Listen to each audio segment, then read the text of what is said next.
Bismillahirrahmanirrahim. Assalamualaikum warahmatullahi wabarakatuh. Maayong gabi sa tuwang tanan. Tatat pa ba tayo? Suportahan ba natin si Pastor? Mga kaibigan, ako po si Attorney Israelito Gobertorion. Ako po ang official spokesperson ng ating pinakamamahal na Senator Apollo Kibuloy. Bakit natin piliin si Pastor? Si Pastor ay anak po ng mahihirap. Galing po siya sa kahirapan. Kaya naiintindihan po niya ang kahirapan. Nataos siya doon sa Pukina kung saan ang bukid na tinatawag na Tamayong Kalinan, Davao City. Ang kanyang mga magulang ay mga Pampanggenyo. Kaya yung mga Pampanggenyo, nire-request namin kayo na suportahan si Pastor Apollo Kibuloy. Galing siya sa kahirapan, kaya nga po mas bibigas at pagkain. Noong bata pa siya ay mahirap po. Nag-aral siya doon sa Parang Maguindanao. Kaya yung mga kaibigan natin, salam na mga Muslim, suportahan natin si Pastor. Naging scholar po siya sa Bible School at siya po ay itinataguyod ang kanyang sarili hanggang nagtapos po ng theology. Ganyan po ang ating pinakamamahal na Pastor Apollo Kibuloy. At dahil po sa kanyang mga gawaing mabuti noong 1985, itinayo niya ngayon ang Kingdom of Jesus Christ. Mula sa 15 lamang na miyembro, tingnan niyo po kung gaano na kadami ngayon ang mga miyembro ng Kingdom of Jesus Christ. Present po ito sa buong mundo at ngayon po ay isa sa pinaka-respetado na religious organization sa buong mundo po. Galing po ito sa kahirapan, but right now it is one of the most improved religious organization in the country and in the world today. Si Pastor Apollo Kibuloy ang nagtayo ng Jose Maria College na isa na pong sikat na eskwelahan dito sa ating mahal na bansa. Kaya nga kami, we are trying our best now to raise money. Bakit po? Kasi ang JMC College Law School po, naging qualifier. Isa po sa 6 na colleges and universities na nag-champion sa Asia Pacific at ipadala po kami sa Oxford University sa England. Bakit po nangyari yan? Nangyari yan dahil sa inspirasyon na binigay ni Pastor Apollo Kibuloy sa amin. Ang problema lamang namin, kasi lahat po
Tinayo rin ni Pastor Apollo C. Quiboloy ang Suara Sub. Tinayo niya ang Keepers Club International. Tinayo niya ang Children's Fund Foundation. At iba-iba pang organisasyon na nandito sa Pilipinas at mag-iba sa ibang bansa. Yan po si Pastor Apollo C. Quiboloy. Meron siyang kaibigan. Hindi lamang kaibigan, kundi para na niyang kapatid. Tinulungan niya noong eleksyon at naging presidente ang ating pinakamamahal na presidente Rodrigo Duterte. Dahil po sa kanyang suporta ng ating pinakamamahal na presidente Rodrigo Duterte at sa kanyang anak, ang ating Vice Presidente Sara Zimmerman Duterte. Alam na po ninyo kung anong nangyari sa KOJC at sa kay Pastor Apollo C. Quiboloy.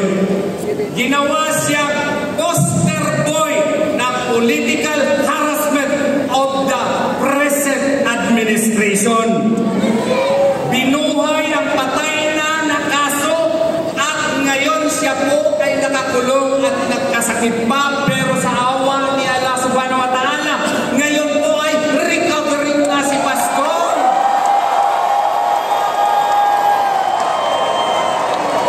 Pero may sakit pa rin siya dahil po ginawa siyang example ng administrasyon na ito para matakot ang mga kababayan natin na suwayin ang present administration ngayon. Tanong! Papayag ba kayo yan? Hindi! Hindi! Kaya nga, from the bottom of our hearts, kailangan natin bigyan ng nakakapinging suporta si Pastor Apollo.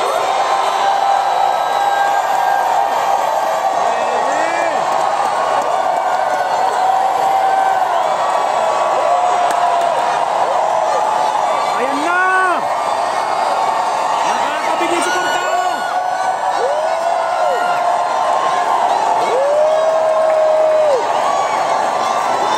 Grabe!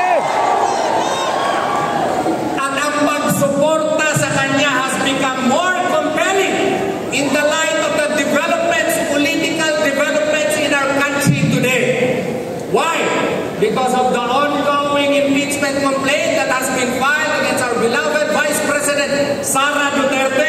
It has become incumbent upon us to give a definite support not only to Pastor Apollo C. Quiboloy, pero lahat na ng mga iniindorsong kandidato ng ating mahal na presidente, Sir Rodrigo Duterte. Pwede ba yan? Pwede! Suportahan natin si Pastor Apollo C. Quiboloy, pero suportahan din natin si Senator J.B. Hinlo. Suportahan din natin si Kuya Ibe Salvador. Pwede ba yan? Suportahan din natin ang magiting matalino na abogado si Atty. Raul Lambino. Suportahan din natin ang ating pinakamamahal na matapang na general. Sino yan? Si Senator Bato de la Rosa. Suportahan din natin ang gwapo, matalino abogado. Sino yan? Si Senator Jimmy Bundok. Suportahan din natin ang mga kandidato pang iba. Kundi, sino yun? Yung ating Mr. Malasakit, Senator Bongo. Suportahan din natin yung mahal ni Senator, ni Presidente Duterte. Sino yun? Ang suportado po ng mga katutubo natin, si Senator Kapuyan. At suportahan din natin yung mga party list na nandito po at nagsalita ngayong hapon at ngayong gabi. Pwede ba yun?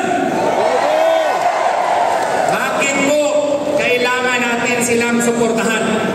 Suportahan natin sila because just in case yung impeachment complaint po ay ipapatuloy sa next na Senado, kailangan natin ang kanilang ng suporta para hindi makuha yung required 2/3 vote ng Senado. Kaya kailangan tayo, vote straight tayo ngayon na election. Vote straight ha, vote straight. PDP laban. Pero ang tanong, Atty., bakit kami suportahan si Pastor? Ano ba mga panukala niya na isusuporta niya para sa ating mga taong bayan? Isasabi po ni Pastor yan, pero ito po ang mga importante. Una, magtalaga siya ng batas, ang tawag Comprehensive Social Protection Bill. Meron ng batas ngayon, Republic Act 11310, Social Pension and Endangered Senior Citizens Act. Pero po, ang batas na ito, ang objective po nito is to rationalize ayuda system. Yung ayuda ngayon kasi, wala pang klarong batas yan. Kaya kung sinong bibigyan ng mga ayuda, yung mga lakas sa kapitan, lakas ng congressman, lakas ng mayor, di ba po? Ginagawa po ang ayuda ngayon as a political tool of the present administration, not only to influence voters, but to coerce voters to support their candidates. Di ba tama po? Kailangan po dito sa panukalang batas ni Pastor, i-rationalize ito. Kailangan ang parameters dito na nakasaad na sa batas kung sino ba talaga ang poorest of the poor. Kasi itong mga poorest of the poor ang kailangan talaga ng ayuda ng ating gobyerno. Di ba tama po? Tama. Walain dapat yung mga palakasan sa politiko para po yung mga poorest of the poor talaga ang maaayudahan. Ang gusto nga ni Pastor, pag ma-identify ito, dapat may publication requirement din. Pwede makuha ang listahan, hindi naman ipapublish kasi nakakahiya yun. Kung gusto mo makakuha ng listahan, pwede, available yun. Bakit? Kay para meron ding remedy. Yung driver ng kapitan, yung kanyang kabit na naging ayuda na, o yung kanyang mga girlfriends, pwede rin questionin doon sa korte para magkaroon ng summary hearing. At kung ma-prove na wala siyang karapatan, pwede siyang tanggalin at palitan. Di ba maganda po? Maganda yan. Gusto rin niya na merong regular assessment ng mga beneficiaries. At saka gusto niya holistic ito. Merong healthcare at meron ding housing. Yun ang gusto ni Pastor.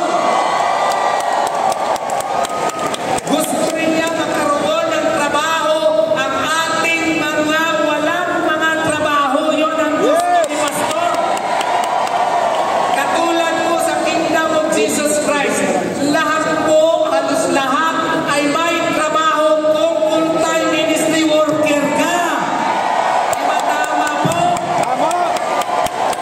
So, dito po sa batas na ito, sa iyang ikukumpuni, kung siya ay iyong pipiliin na maging senador, siya po ay sisiguraduhin na nandun sa batas ang paggawa ng trabaho at bigyan ng tax incentives po ang mga korporasyon na gagawa po nito doon sa mga kabukiran at maging dito po sa syudad.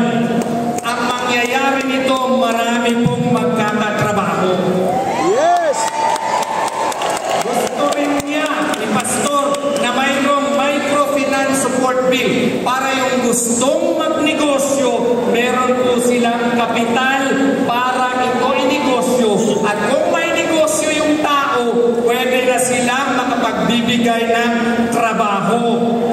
Ano pa? Gusto rin ni Pastor na yung OFW, Overseas Filipino Workers, ay suportahan. Paano? Kung pupunta kayo sa Hong Kong, pupunta kayo sa Saudi Arabia, meron pong mga police attaché, meron pong diplomatic attaché, pero kulang ata ng medical and legal attaches. Ang problema po, nila ay kailangan sila ng suporta na legal at medical po. Kaya gusto ni Pastor na meron ding continuing education and entrepreneurial skills program para pagbalik niya dito, sila po ay masusuportahan. Si Pastor po ang magiging main warrior sa corruption. Kaya mag-create siya ng Truth Commission po. Ito pong Truth Commission ay maging isang organisasyon na kasama sa ombudsman para sila po ang mag-iimbestiga sa mga kurakot sa gobyerno. Gusto ba natin yan? Kaya ngayong gabi, ating pakikinggan ang ating pinakamamahal na pastor, Apollo C. Abaloy. Pakinggan natin siya at ating suportahan.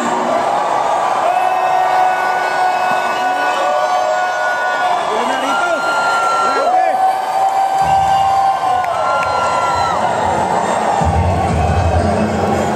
Grabe. Nakakilabot.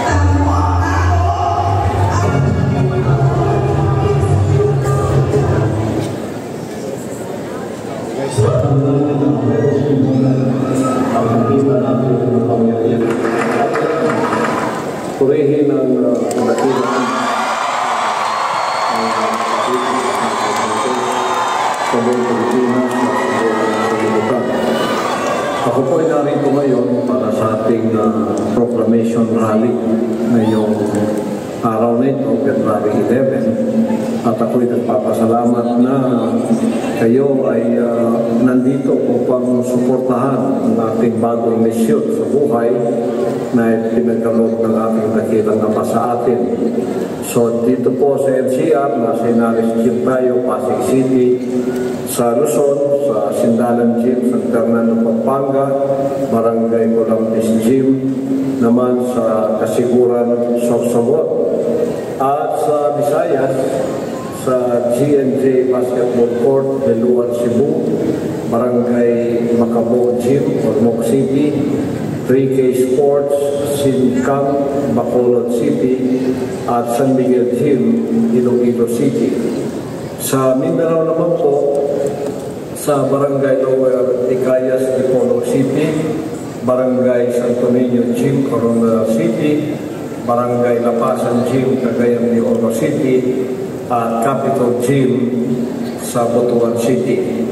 Sa Davao City po, diyan sa Barangay Cobon Gym, Tico City, Toril Gym, Davao City, Barangay La Pilipina Gym, Tagum City. Mahalaga po ang araw na ito pagkat ngayon ang opisyal na pag-uusad natin sa kandidatura ng inyong pastor.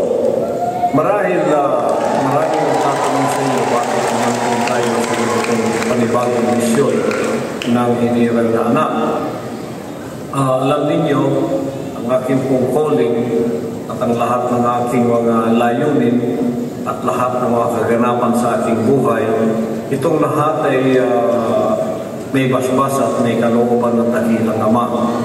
Kaya ako po ay magpapasalamat na ako ay naunawaan ninyo kahit na ang panahon natin ngayon ay glorification era.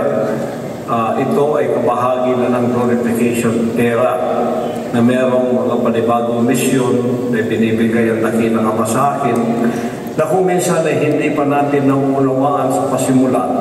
Ngunit ang direksyon ng aking buhay ay talagang papunta doon na kahit ako sa pasimula ay hindi ko nga alam. Ngunit ang sabi ng banal na aklat, the steps of righteous man are ordered by the Lord. So lahat ng ating mahakbangin, itong lahat ay may mga pagkakaloob ng Diyos na hinirang niya at kanya itong mga kalooban. Tulad nung ako ay nasa pasimula pa lang ng aking paglilingkod, ministry, ako ay nasa denominasyon. Alam ninyo kung saan ako nanggaling. At naging matagumpay ako sa aking pagiging evangelist sa denominasyon yon hanggang sa ang lahat na yata ipagkakaloob na nila sa akin sapagkat naging matagumpay ako sa aking misyon sa pagiging ebanghelista ko sa mga panahon yon sa aking denominasyon.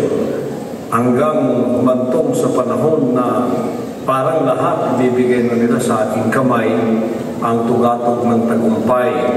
Ngunit sa kalagitnaan noon, sa hindi inaasang pagkakataon ay kinuha ako ng dakilang Ama.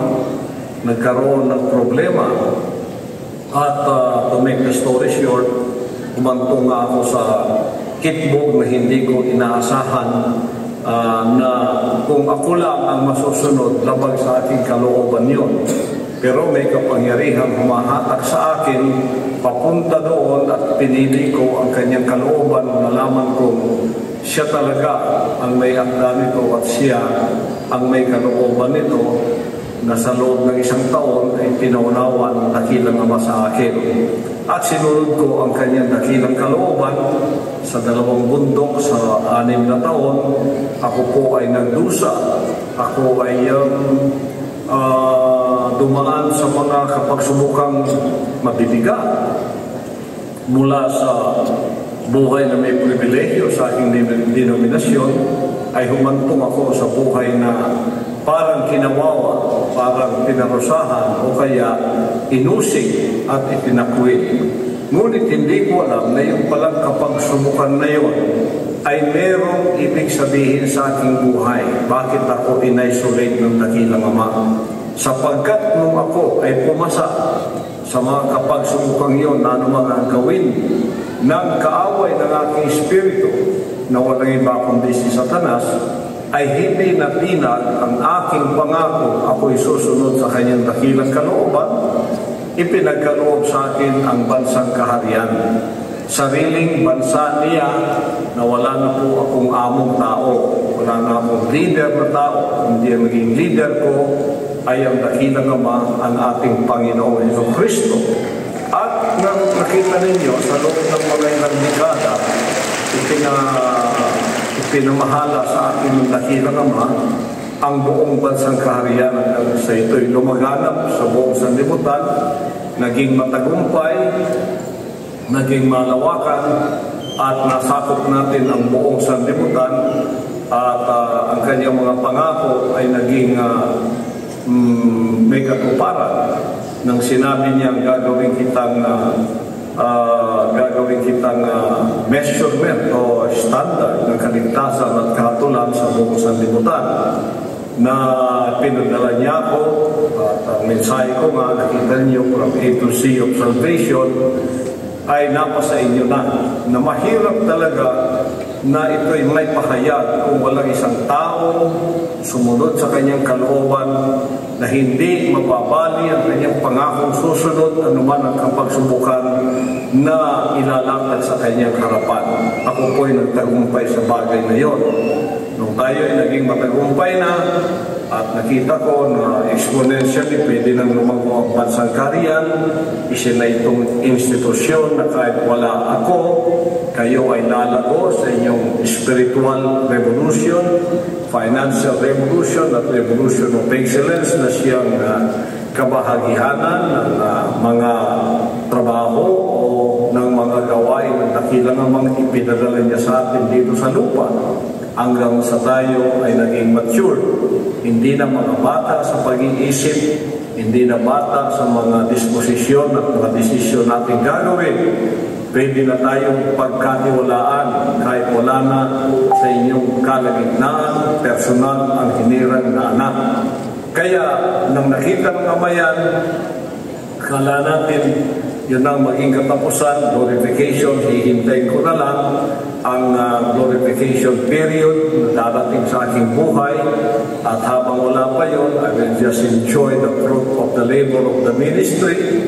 At ang aking saganang akin, ako ay pupunta na lang sa mga dako na kung saan meron tayong mga lumalagong mga gawain habang ako ay naghihintay sa takdang panahon ng glorification. Hindi ko alam na mayroong ibang plano ang Ama, kaya nagkaroon naman tayo ng hindi inaasahang problema. Hindi inaasahang problema, pasimula ito sa Hawaii, noong 2018 hanggang sa kasalukuyan, nakita ko ang aking sarili sa isang kalalagyan na hindi ko inisip na ako ay makakapunta sa aking kinalalagyan sa ngayon. Ngunit sa aking kinalalagyan ngayon ay napagbulay-bulay ko na sinabi na naman sa akin, huwag ko nang alalahanin ang bansang kaharian sapagkat ito ay isa ng matibay na institusyon, isa ng matibay na kaharian ng Diyos na hindi na matitinag magpakailanman. Tuparan ng kanyang sinabing, thou art Peter, and upon this rock I will build my church, and even the gates of hell shall not prevail against it. Sinabi niya yan, ay tatayo ko ang aking katawan, ang aking iglesia sa ibabaw ng batong ito, na kahit pa ang mga pintuan ng Hades o impyerno ay hindi makatitinag sa kanya.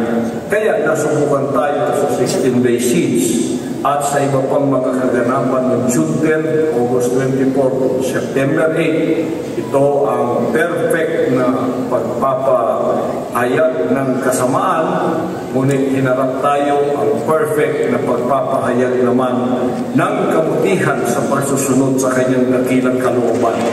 Tayo sa bansang kaharian na matupad sa kanyang mga utos, na love your enemy, do good to them that hate you, bless them that curse you, pray for them that despitefully use you, and persecute you. Natupad po natin yun. Walang ibang nakakatupad noon. Kaya naging matagumpay ang Third Testament at pagkatupad nito ay walang anak. Nakita ng Ama yun na sa ating mga buhay, ganito pala ang kanyang mga layunin na itong lahat ay matutupad muna. At nang natupad na ito, hindi natin inaasahan magkakaganito at ito pala ay naging blessing in disguise para sa akin. Hanggang sa ako'y naging katulad ng apostol na si Pablo. Alalahanin ninyo, kalahati po ng New Testament ay isinulat ni Pablo sa loob ng bilangguan bago siya nag-alay ng kanyang buhay para sa katapusan ng kanyang paglilingkod dito sa lupa. Ako ganun din. Nakita ko ang aking sarili.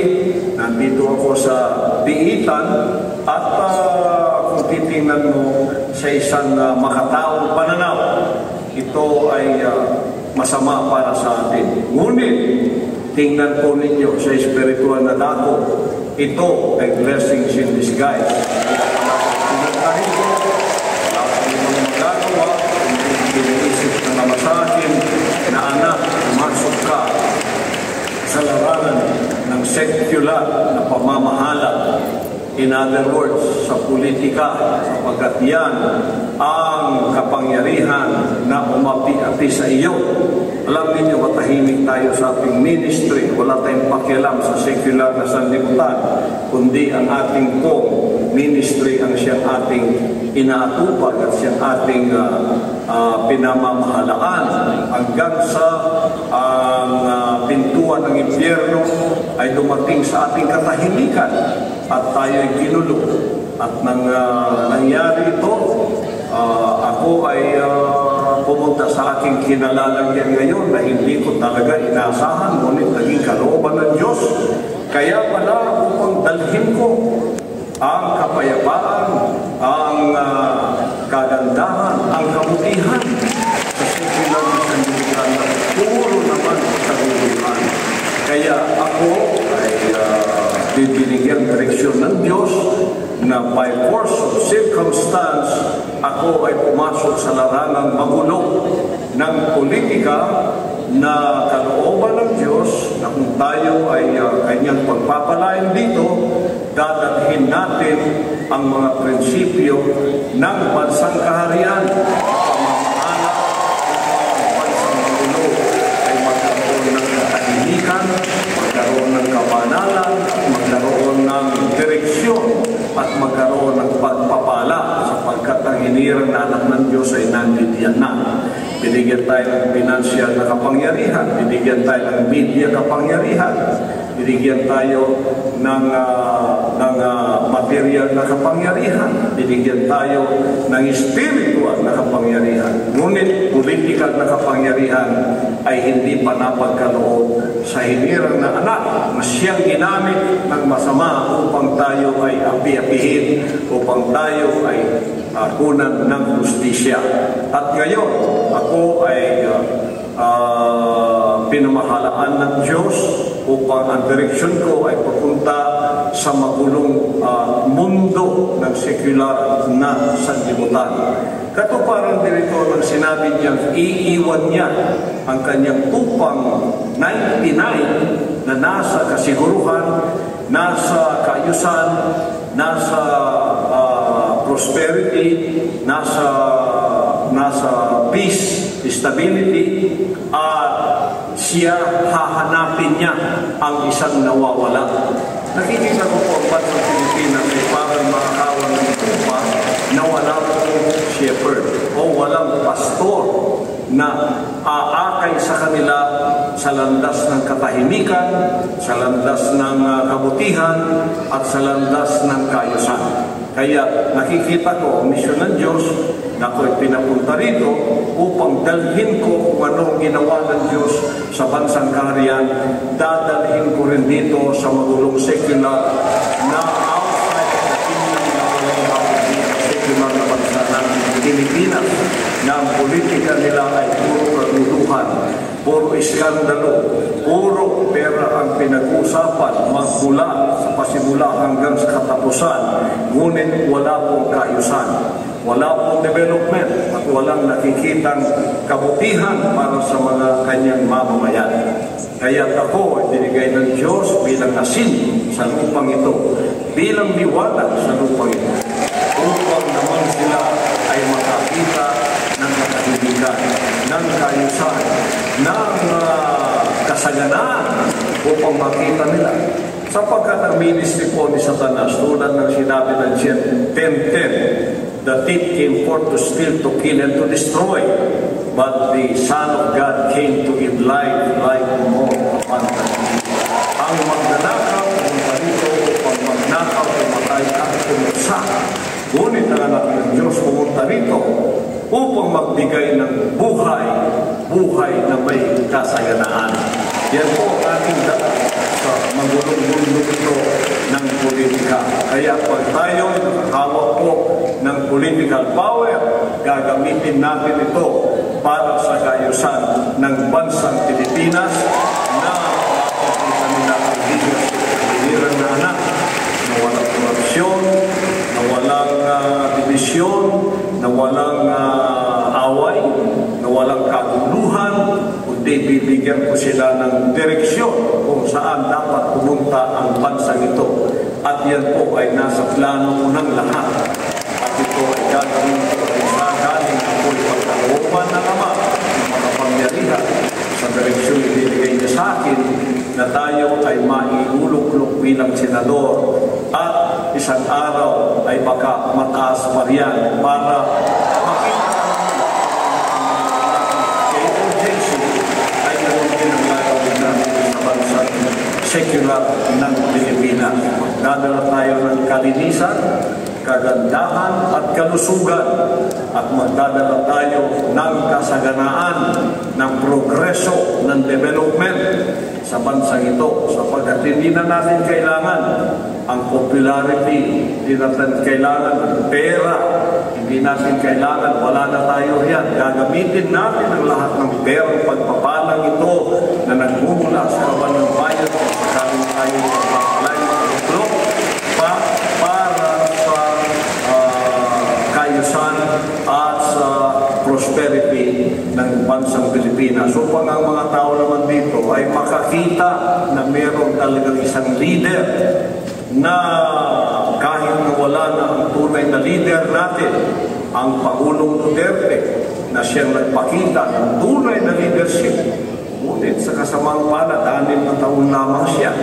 At ngayon nakikita natin na para tayong isang manok na walang ulo na tumatakbo at walang direksyon. Ngunit, nakita ko na kalooban ng Ama na ako'y papapasukin dito sa magulong mundo ng politika upang tulad ng sinabi ko, magbigay ng direksyon, magbigay ng kayusan, at magbigay ng development sa bansang ito hanggang ito ay maging isang first world country na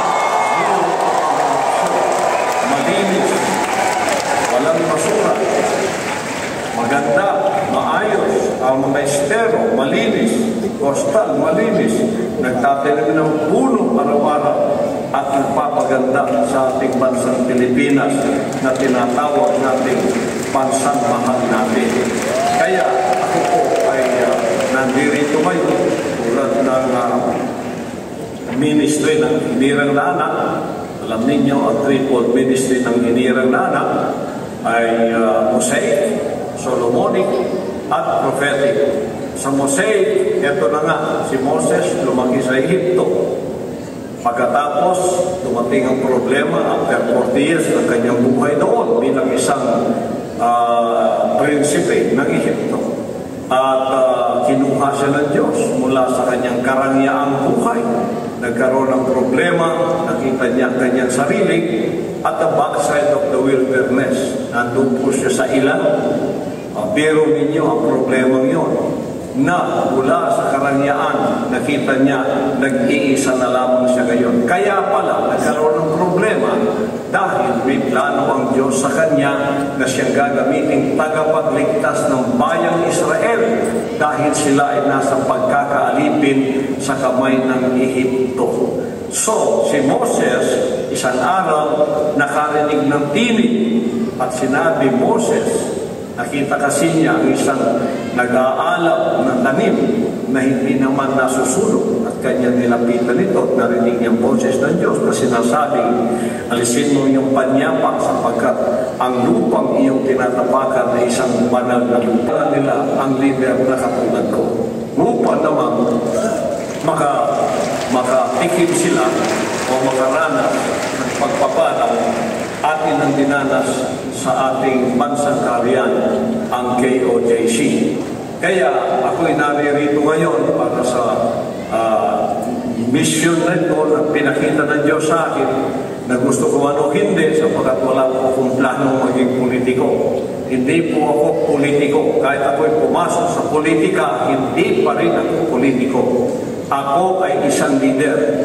Huwag ninyo kong tawagin politiko kahit ako'y pumasok sa politika sapagkat hindi po ako traditional na politiko na papasok lang sa politika upang ang layunin ay magpayaman sa sarili, magnakaw sa kaban ng bayan at manlinlang sa mga tao. Ako po'y narito, pag-iipan ko ang leadership ko sa bansa nito na isang tao na papasok sa magulong politika na hindi politiko kundi leader at isang pastor ng kawan na nawawala upang sila naman ay magkaroon ng direksyon, katahimikan at pagpapala. Kasaganaan ang kanilang mararamdaman at ang hinaing ng taong bayan ay mga sentimento ng dissatisfaction. Sapagkat wala pong leader. Maraming politiko ang bansang ito pero walang leader. Ako ay hindi po politiko, ako ay isang leader. Ay dinote. Pagnalan tayo, voting process, election process. Kasi ang Diyos lang talaga ang matutupad dito at hindi nadadaan sa kamay ng tao. Kagad-agad ako ay maglilingkod sa inyo ng tuwiran. Pero dadaan pa tayo, ako'y nananalangin sana mabuksan ang mga mata ng tao para makita nila ang leadership ng anak ng Diyos na naranasan lang sa loob ng bansang kaharian. Ngayon, pinalabas ngayon para ang leadership na ito ay maipabudbud ko naman sa bansang Pilipinas na napakaraming politiko pero wala pong leader. Kaya merong dissatisfaction, merong poverty, merong division, at merong pagkakaniya-kaniya. ito po ay mawawalang lahat once na tayo ay naituklok na sa Senado at nagkaroon ng kapangyarihan upang may sa katuparan ang mga plano nating puro kabutihan para sa ating bansang Pilipinas. Papasalamat ngayon sa akin na ako ay nasa glorification era ay magiging kabahagi ito ng kasaysayan ng bansang kaharian na isang araw mayroong isang tulad ni Moises na ipinagang muli sa sekular na sanlibutan ng Ehipto at iniligtas ang kanyang bayan sa pagkakaalipin ng mga nag-aalipin sa kanila sa karughaan, sa panlilinlang, sa kawalang direksyon at walang kasagana. Tingnan ninyo, napakalit ng bansa natin, napakayaman natin sa natural resources. Bakit 87% ay nasa karughaan pa rin? Divided into A, B, C, D, E. A, B, wala tayong problema, puro mga milyonaryo yan. Ang C, D, E, yan po ang 87% na puro nandyan ang problema ng karughaan, droga, krimen, at ang kawalan. Nandiyan lahat. Bakit? Sapagkat wala pong leader. May paminsan-minsan leader tulad ng ating Pangulong Duterte, ngunit 6 na taon, pagkatapos ng 6 na taon, balik na naman tayo sa cycle ng kaguluhan, sa cycle ng awayan, ng bangayan, ng iskandalo, ng pera ang pinag-uusapan. Dapat ang pag-usapan natin, ang pera pumunta, napagaganda ng ating mga daan. Kahit saan ka pumunta, pwede kang mag-constake. Nagkakabit-kabit na nating mga isla. Meron tayong bullet train. Papuntang Luzon, Mindanao. Napakaganda. Meron pinuntahan ng Department of Health sapagat libre ang medisina, libre ang doktor, libre ang hospital. Napakaganda na meron pinuntahan ng edukasyon sapagat libre ang pag-aaral, libre ang edukasyon at may quality pa at may pagkain pa. Ang ating mga anak, kung wala silang pagkain sa bahay, dumiretso ka na lang sa paaralan. Meron ka na itong agahan, meron ka pang hapunan. Yun sana pupuntahan ng maraming pera ng yun ang narinig natin. Pasimula ng taon hanggang sa katapusan ng taon, iskandalo sa pera kung saan pumunta, hindi natin alam kaya dimandahan dito at dimandahan doon. Sa akin pong leadership, kung ako'y pagkakatiwalaan ng mga tao, tulad ng pagtitiwala ng Diyos sa akin, aalisin po natin lahat yan. Zero waste at zero pagganap ng pera ng bayan. Ako ang magbabantay sa anumang budget, sa pera ng bayan. Ako'y nananalangin, magkakaroon tayo ng presidente, na tulad ni Inday Sara, ating vice-presidente, magkakaroon tulad ng ating panaginip. At ako'y aalalay sa bagay na yan. Kung ako naman ang magkakalooban ng Diyos ng bagay na yan, lalo ninyong makikita ang bagay na inyong hinahangan. Hindi na kayo tulad ng Singapore, Amerika, at iba pong maudal na bansa, sasabihin ninyong ganito sana ang aming bansa. At ang aking pong misyon, ang mga OFWs ay pagka-uwi ng lahat sapagkat ang trabaho na anak nila ay sobra-sobra nandito sa Pilipinas at ang kanilang sweldo dito mas doble sa kanilang mag-aaral. Yan po ang aking pangarap. At ang pangarap na yan ay magkakaroon ng katuparan once makakita tayo ng isang leader. Hindi politiko, kundi leader. Kaya mali ko na ang isang pumasok sa politika ay politiko na. Marahil ng lahat nandyan, pumapasok sa politika, politiko sila. Ako'y pumasok sa politika, may misyon. Hindi po ako politiko. Ako'y leader na magdadala na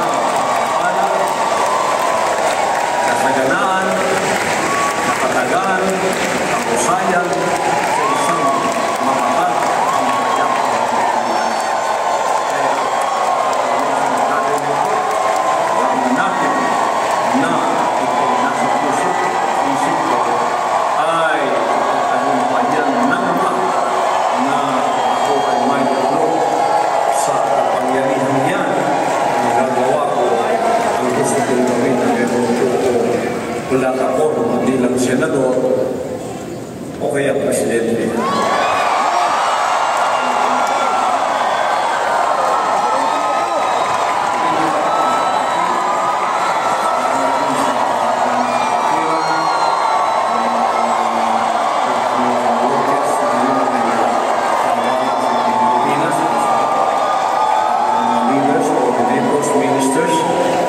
Bilang dito sa Pilipinas, kundi sa buong sanlibutan, sa lahat ng mga foot soldiers, sa lahat ng Purple Army,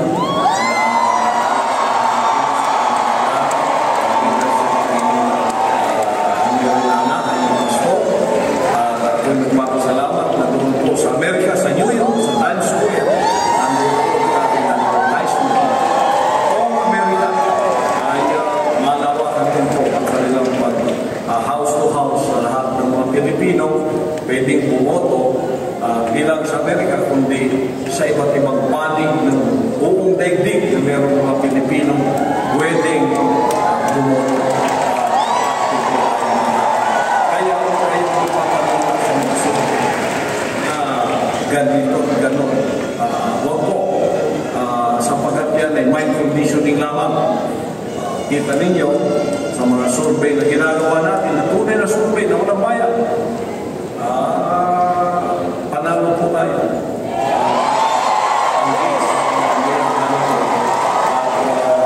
Nananalangin tayo kahit madayain tayo dahil sa tayo ay napakalakas para sa kampanyang ito, ay hindi na po kayo dayain tayo. Make it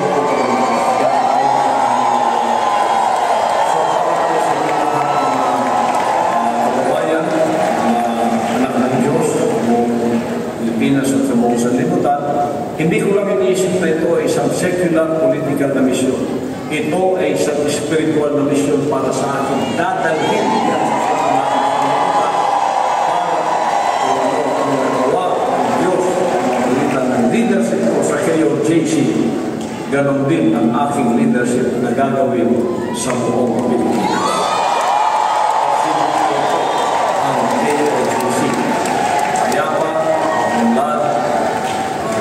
May kasaganaan, merong katahimikan, merong direksyon, at merong pagmamahalan sa isa't isa. Yan ang nawala sa akin, pagmamahalan. Puro hate ang pinunla sa akin ng espiritong masama. Kaya hindi po natin tatantanan ang espiritong nagdadala ng pagkapuot, hatred. Yang mga espiritu ng komunista ay espiritu ng hate to one another. Ang nakaupo sa Pilipino, love one another. Ipakikita ang tayo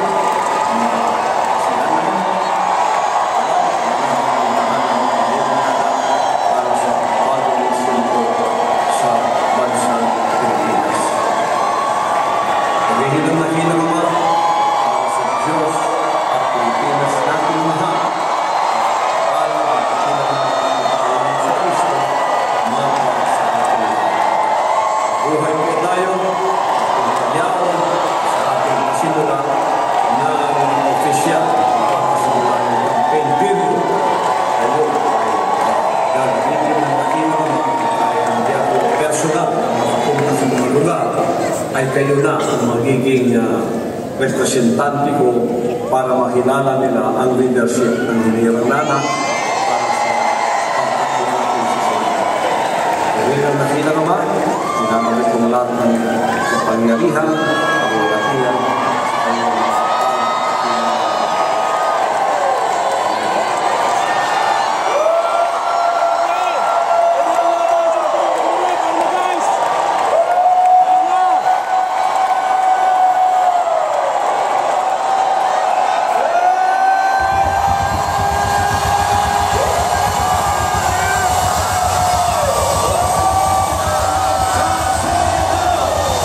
Singapore!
Grabe ang mensahe ni Pastor Apollo C. Quiboloy.